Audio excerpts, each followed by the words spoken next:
If I ask you where is the most safest place for a child, most of us will definitely say dekat rumah, dekat bilik, ataupun dengan family. A house supposed to be a sanctuary where the child is shielded from the danger of outside world.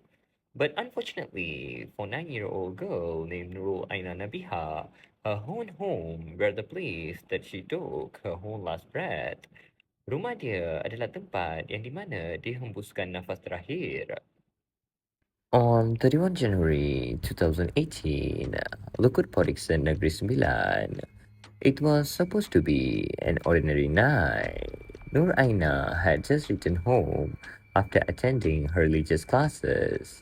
She was kind, she was just a normal kid, she was home, supposedly safe. But before the night was over, the safety of those walls would be shattered. Nur Aina would suffer injuries that so severe, so heartbreaking, that she will never leave that house alive. Who are the person who accused of committing such a brutality? Siapakah manusia yang terkamak melakukan kekejaman ini? It was her own father, ayah dia sendiri. This is the case of Muhammad Abdullah bin Muhammad W. Pendawaraya, tragic murder case that pulled the curtain of law on what happened behind that closed door. A case that's so severe until it's fought back its way up to Malaysian Court of Appeal. That night, after balik dari kelas mengaji, Nurul Haina back at home with the family. According to the evidence that presented by prosecution in court, her father, Muhammad Abdullah, instructed Nur Aina to perform physical activity, pumping, push-up, and sit-up. At first glance, maybe it sounds like strict parenting. Sekali pandang, macam ayah yang garang nak disiplinkan anak kan? Perhaps she made a minor mistake or wasn't listening. But when the evidence was laid out in court, it became entirely clear that what happened next went far beyond ordinary discipline is turned into extreme physical abuse. Imagine that scene that night. Nur Aina was ordered to perform push-ups repeatedly. Do you know how many? The court was told that this 9-year-old girl completed more than 130 repetitions. Cuba korang fikir sejenak, even a physically fit adult would have trembling arms after 130 push-up. Ini kan pula budak 9 tahun. She was exhausted. Her tiny muscle simply couldn't support her own body weight anymore. She begged for mercy. She asked her father to just restart the count from 100, hoping a brief moment of rest. But what was his response? Apa respon ayah dia? He instructed her to continue. She pushed through another 30, but eventually the human body only can take so much. Her body gave up and she stopped it. And that was when the situation shifted from extreme punishment to extreme violence. According to the prosecution case, Nur Aina was now struggling to perform sit-up. She was exhausted. She was physically incapable of continuing.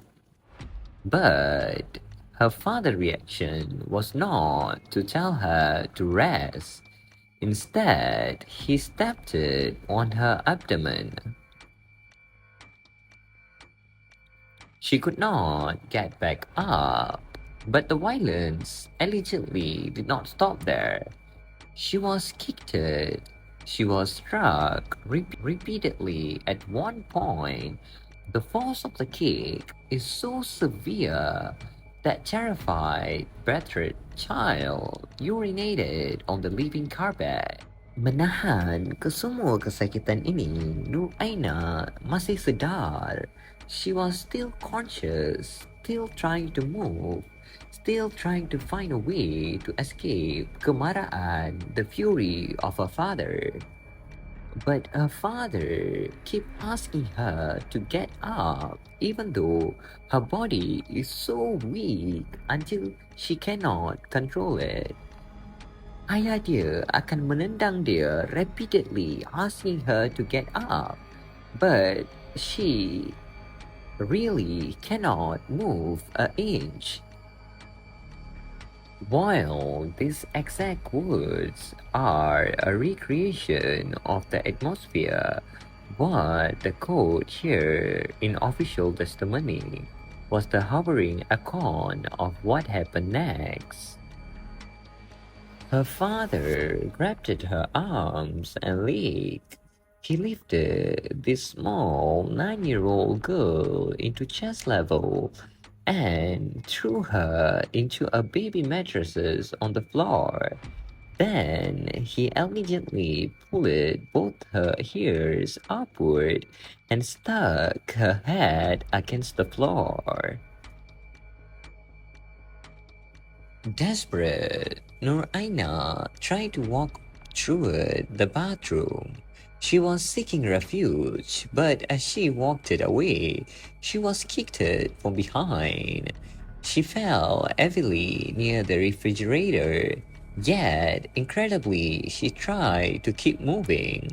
She tried to survive, but until eventually her tiny body gave up and she collapsed. By this time, the reality of the situation began to set for the family. Aina was in serious condition. She was carried into the bathroom and the water was turned on in the attempt of reviving her. Slowly, she regained consciousness. But when she opened her eyes, what she said completely haunted everyone on that room. She said, dia tak nampak and dia tak melihat apa-apa. And she said she cannot see anything or anyone and she cannot hear. Her condition was rapidly deteriorating and she became dangerously weak and completely unresponsive. Her clothes were quickly changed and her father rushed her to hospital Tunku Jafar in Seramban. But no amount of rushing could undo what had happened in that living room. It was too late, and Nur Aina Nabiha was pronounced dead. Her life ended at just 9 years old. The official cause of death was determined to be abdominal injury caused by brutal force trauma. But the word trauma barely captured the reality of the medical examiner's findings. The examination recorded a staggering 32 internal injuries. Bruising and laceration were mapped across her entire body. Badan dia dipenuhi dengan luka-luka yang amat mendalam. Her head, her face, her chest, her abdomen, her arms and leg. But the most devastating evidence was hid beneath the surface.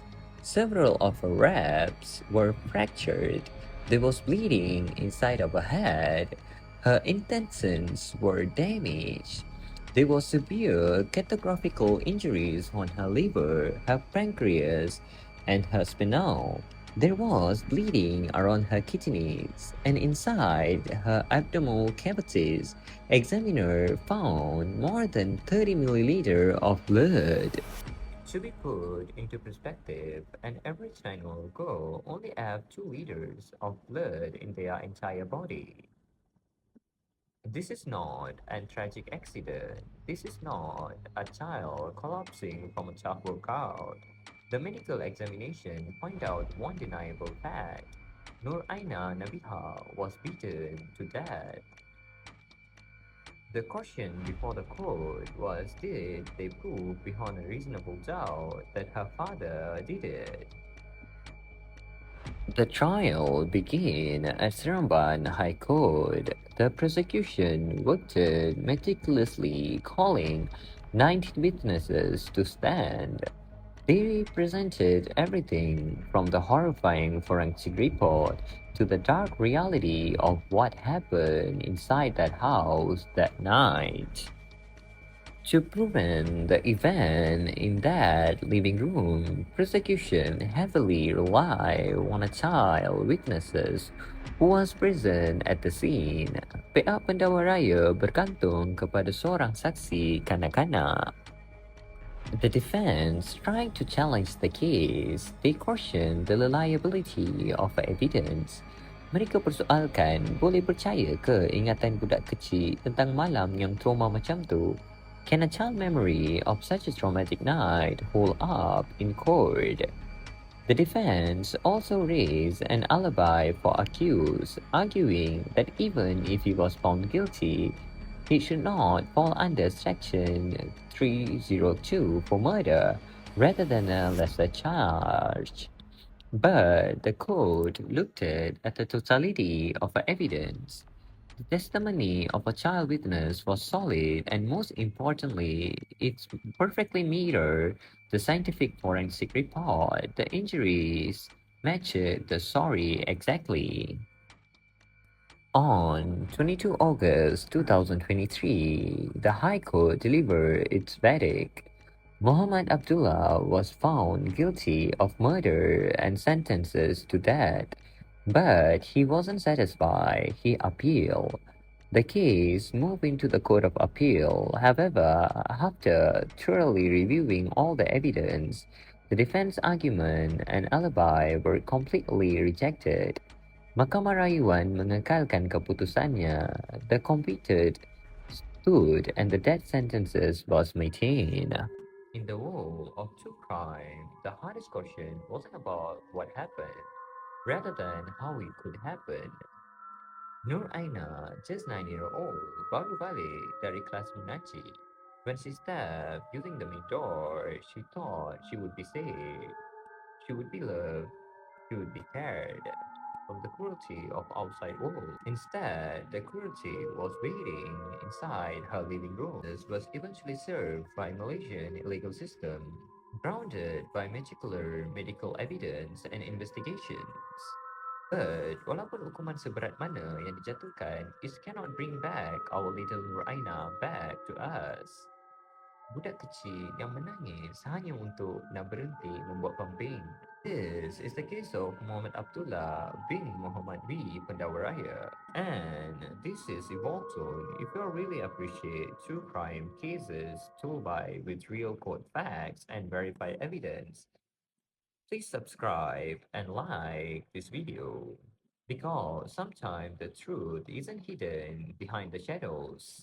Terlimpang jelas pada bukti-bukti yang ditinggalkan. Thank you for watching. Always protect the one that you love. Kita jumpa lagi pada case seterusnya the next Friday.